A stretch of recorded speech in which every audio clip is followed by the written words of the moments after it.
First P U C mathematics mid term examination 2025 important ಕ್ವೆಶನ್ಸನ್ನು ನೋಡ್ತಾ ಹೋಗೋಣ. ಓಕೆನಾ? ಸೊ ಮ್ಯಾಥಮ್ಯಾಟಿಕ್ಸಲ್ಲಿ ಹೇಗೆ ಸ್ಟಡಿ ಮಾಡಬೇಕು ಅನ್ನೋದು actually it's a great task ಅಂತ ಅಂದ್ಕೊಂಡಿರ್ಬೋದು ನೀವು. ನೋಡಿ, ಕಷ್ಟ ಅಂತ ಅಂದ್ಕೊಂಡಿದ್ದೀರಾ, ಓಕೆ, ನೋ ಪ್ರಾಬ್ಲಮ್. ಈಸಿ ಇದ್ರೂ ನೋ ಪ್ರಾಬ್ಲಮ್. ಓಕೆನಾ? ಸೊ ಯಾವತ್ತೂ ನೋಡಿ, ಪ್ರೀವಿಯಸ್ ಇಯರ್ ಕ್ವೆಶನ್ ಪೇಪರ್ ಮತ್ತು ಈ ಥರ ಕ್ವೆಶನ್ ಪೇಪರ್ಸ್ ರೆಫರ್ ಮಾಡೋದ್ರಿಂದ ನಿಮ್ಮ ಎಕ್ಸಾಮ್ ಪ್ರಿಪ್ರೇಷನ್ ಇನ್ನೂ ಬೆಟರ್ ಆಗುತ್ತೆ. ಓಕೆನಾ? ಸೊ ಯಾಕೆ ಅಂದರೆ ನೋಡಿ, ಈ ಥರ ಮಿಡ್ ಟರ್ಮ್ ಕ್ವೆಶನ್ ಪೇಪರ್ ಆಗಲಿ, ಬೋರ್ಡ್ ಎಕ್ಸಾಮ್ಸ್ ಆಗಲಿ, ಪ್ರತಿ ವರ್ಷ ಕೆಲವೊಂದು ಕ್ವೆಶನ್ಸ್ ರಿಪೀಟ್ ಆಗ್ತಾನೆ ಇರುತ್ತೆ.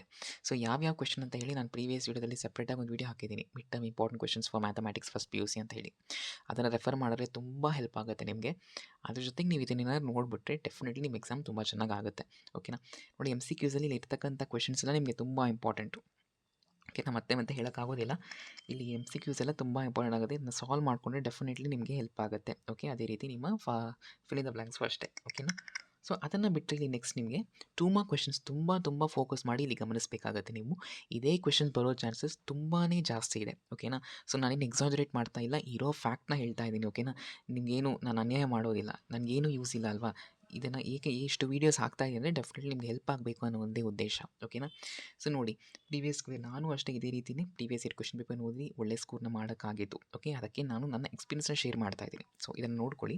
2 ಮಾರ್ಕ್ ಕ್ವೆಶನ್ಸಲ್ಲಿ ನೀವು ಇಲ್ಲೇನಿದೆಯಲ್ಲ 21st ಕ್ವೆಶನ್ ಇದೆಯಲ್ಲ, so that is very important. ಅದೇ ಥರ ಮಾಡಲಲ್ಲಿ ಕ್ವೆಶನ್ ಕೇಳ್ತಾರೆ. Okay, subsets of B comma A ಅದನ್ನು ಕೇಳ್ತಾರೆ. ಮತ್ತು ಪ್ರೂಫ್ ದಟ್ ಅಂತ ಒಂದು ಕ್ವೆಶನ್ ಇದೆ ನೋಡಿ, ನಮ್ಮ ಟೆಕ್ಸ್ಟ್ ಬುಕ್ಕಲ್ಲಿದೆ. ಇದನ್ನು ನಾನು ಸಪ್ರೇಟಾಗಿ ವೀಡಿಯೋ ಹಾಕಿದ್ದೀನಿ, ಅದನ್ನು ನೋಡ್ಕೊಳ್ಳಿ. ಓಕೆನಾ?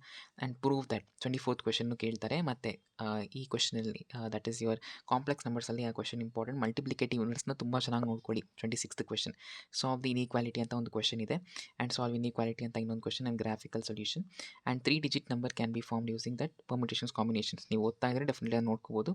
ಸ್ಕಿಪ್ ಮಾಡಂಗಿದ್ರೆ ಯು ಕ್ಯಾನ್ ಸ್ಕಿಪ್. ಓಕೆನಾ? ಅದೇ ರೀತಿ ಇನ್ನೊಂದು ಬೈನಾಮಿಯಲ್ ಥಿಯರಮ್ ಒಂದು ಕ್ವೆಶನ್ ಇದೆ, ಆ್ಯಂಡ್ ಇಂಟರ್ಸೆಪ್ಟ್ ಫಾರ್ಮಲ್ಲಿ ರಿಡ್ಯೂಸ್ ಮಾಡಬೇಕು.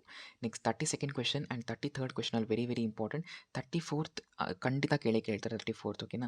ಆ್ಯಂಡ್ 35th ಅಷ್ಟೇ ಚೆನ್ನಾಗಿ ನೋಡ್ಕೊಳ್ಳಿ, ಅದನ್ನು ಖಂಡಿತ ಕೇಳ್ತಾರೆ. 36th ಪ್ರತಿ ಸಲ ಕೇಳ್ತಾನೆ ಇದ್ದಾರೆ, ಅದನ್ನು ಕರೆಕ್ಟಾಗಿ ನೋಡ್ಕೊಳ್ಳಿ. ಆ್ಯಂಡ್ 30th ಕ್ವೆಶನ್ ಟೆಕ್ಸ್ಟ್ ಬುಕ್ಕಲ್ಲಿ ಇರೋದೇ ಒಂದೇ ಕ್ವೆಶನ್, ಅದನ್ನು ಚೆನ್ನಾಗಿ ನೋಡ್ಕೊಳ್ಳಿ, ತುಂಬ ಹೆಲ್ಪ್ ಆಗುತ್ತೆ.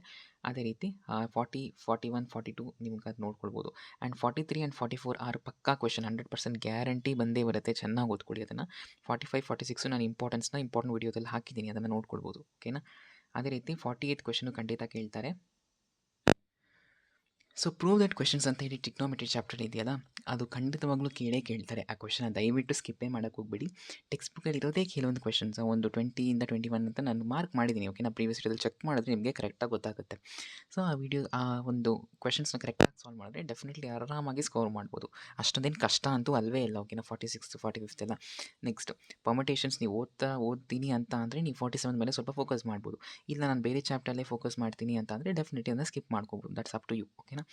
ಓಕೆ, ನಾನು ಆಗ್ತಾಯಿದ್ರೆ ಏನು ಮಾಡ್ತಿದ್ದೆ ಅಂದರೆ 43rd, 44th ಒಂದೇ ಚಾಪ್ಟರ್ ಇದೆ, ಆರಾಮ್ಸಾಗಿ ಅದನ್ನು ಓದ್ಕೊಂಡ್ರೆ ಕರೆಕ್ಟಾಗಿ 2 ಕ್ವೆಶನ್ ಅಲ್ಲೇ ಮುಗ್ದೋಯ್ತು. ಟ್ರಿಗ್ನೋಮೆಟ್ರಿ ನನಗೆ ತುಂಬ ಫೇವ್ರೇಟು, ಸೊ 2 ಕ್ವೆಶನ್ ಮಾಡಿಬಿಡ್ತೀನಿ. ಸೊ 43, 44, 45, 46 ಅಲ್ಲೇ ಮುಗ್ದೋಯ್ತು ನನಗೆ 4 ಕ್ವೆಶನ್ಸ್ ಅಷ್ಟೇ ಮಾಡಬೇಕಿರೋದು. ಇಲ್ಲಿ ನನಗೆ ಇನ್ನೂ ಈಸಿ ಆಗಲಿ ಅಂತ ಅಂದರೆ ನಾನು ಒಂದು ಎಕ್ಸ್ಟ್ರಾ ಕ್ವೆಶನ್ ಬ್ಯಾಕಪ್ ಅಂತ 48 ಒಂದನ್ನ ಕರೆಕ್ಟಾಗಿ ಓದ್ಕೊಳ್ತಾ ಇದ್ದೆ.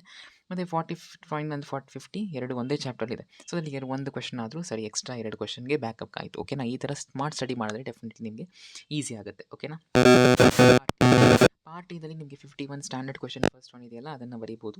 ಇಲ್ಲಾಂದರೆ ನಿಮ್ಗೆ ಇನ್ನೊಂದು ಕ್ವೆಶನ್ ಇದೆ, ಇಂಟರ್ಸೆಪ್ಟ್ ಫಾರ್ಮ್, ಅದಾಯಿತು. ನೆಕ್ಸ್ಟ್ ನೋಡಿ, 52nd ಕ್ವೆಶನಲ್ಲಿ ಫಸ್ಟ್ ಒನ್ ನಾನು ಖಂಡಿತ ಬರುತ್ತೆ ಅಂತ ಹೇಳಿದ್ದೆ ನಾನು. ಓಕೆನಾ? ಮಿಡ್ ಟೈಮ್ ಇಂಪಾರ್ಟೆಂಟ್ ಕ್ವೆಶನಲ್ಲಿ ಹಾಕಿದ್ದೀನಿ. ಸೊ ಆ ಕ್ವೆಶನ್ನ ನೀವು ಕರೆಕ್ಟಾಗಿ ಓದ್ಕೊಂಡ್ರೆ ಡೆಫಿನೆಟ್ಲಿ ನಿಮಗೆ 4 ಮಾರ್ಕ್ ಬರುತ್ತೆ. ಇಲ್ಲಾಂದರೆ ಇನ್ನೊಂದು ಕ್ವೆಶನ್ ಫ್ರಮ್ AP ಅಂತ ಕೇಳಿದ್ದಾರೆ, ಅದನ್ನು ಓದ್ಕೊಂಡ್ರೆ ಡೆಫಿನೆಟ್ಲಿ ನಿಮಗೆ ಒಳ್ಳೆ ಸ್ಕೋರ್ ಆಗುತ್ತೆ. ಓಕೆನಾ? ಸೊ ಮತ್ತು ಇನ್ನೊಂದು ವಿಷಯ ಏನಂದರೆ 888 ಅಂತ ಇದೆಯಲ್ಲ, ಅದನ್ನು 777, 777 ಅಂತಲೂ ಕೇಳ್ತಾರೆ. ಅದನ್ನು ಕರೆಕ್ಟಾಗಿ ನೋಡ್ಕೊಳ್ಳಿ. ಓಕೆನಾ? ಎರಡಕ್ಕೂ ಒಂದೇ ಮೆಥಡೇ ಫಾಲೋ ಮಾಡಬೇಕಾಗುತ್ತೆ. ಸೊ ಇಷ್ಟನ್ನ ನೀವು ಕರೆಕ್ಟಾಗಿ ಓದ್ಕೊಂಡ್ರೆ ಡೆಫಿನೆಟ್ಲಿ ನಿಮ್ಮ ಎಕ್ಸಾಮ್ ತುಂಬ ಚೆನ್ನಾಗಾಗುತ್ತೆ. ಇಲ್ಲಿ ಜಾಸ್ತಿ ಫೋಕಸ್ ಮಾಡಿ 3 ಮಾರ್ಕ್ ಆ್ಯಂಡ್ 2 ಮಾರ್ಕ್ ಕ್ವೆಶನಲ್ಲಿ ತುಂಬ ಚೆನ್ನಾಗಿ ಓದ್ಕೊಳ್ಳಿ ಇರ್ತಕ್ಕಂಥ ಕ್ವೆಶನ್ಸ್ನ. ಫಸ್ಟ್ ಇದನ್ನು ಸಾಲ್ವ್ ಮಾಡಿ ನೆಕ್ಸ್ಟ್ ನೀವು ಟೆಕ್ಸ್ಟ್ ಬುಕ್ಗೆ ಹೋಗಿ. ಓಕೆನಾ? ಆಗ ಸ್ಮಾರ್ಟ್ ಸ್ಟಡಿ ಮಾಡ್ದಂಗೆ ಆಗುತ್ತೆ. ಬಿಕಾಸ್ ಈ ಕ್ವೆಶನ್ಲೇ ವೆರಿ ಇಂಪಾರ್ಟೆಂಟ್ ಒನ್. ಓಕೆನಾ? ನಾನು ಎಕ್ಸಾಜರೇಟ್ ಮಾಡ್ತಾ ಇಲ್ಲ, ಮತ್ತೊಮ್ಮೆ ಹೇಳ್ತಾ ಇದ್ದೀನಿ. ಇದನ್ನ ಚೆನ್ನಾಗಿ ಓದ್ಕೊಂಡ್ರೆ ಡೆಫಿನೆಟ್ಲಿ ನಿಮ್ಮ ಸ್ಕೋರ್ ಒಳ್ಳೆಯದಾಗುತ್ತೆ. ಸೊ ನಿಮಗೆ ಈ ವಿಡಿಯೋ ಇಷ್ಟ ಆಗಿದ್ರೆ ಲೈಕ್ ಮಾಡಿ, ಶೇರ್ ಮಾಡಿ, ಮತ್ತು ಕಮೆಂಟ್ ಮಾಡಿ, ಚಾನಲ್ಗೆ ಸಬ್ಸ್ಕ್ರೈಬ್ ಮಾಡ್ಕೊಳ್ಳಿ. ನಾನು ಇನ್ನೂ ಇಂಪಾರ್ಟೆಂಟ್ ವೀಡಿಯೋಸ್ನ ಅಪ್ಲೋಡ್ ಮಾಡ್ತಾ ಇರ್ತೀನಿ. Thank you.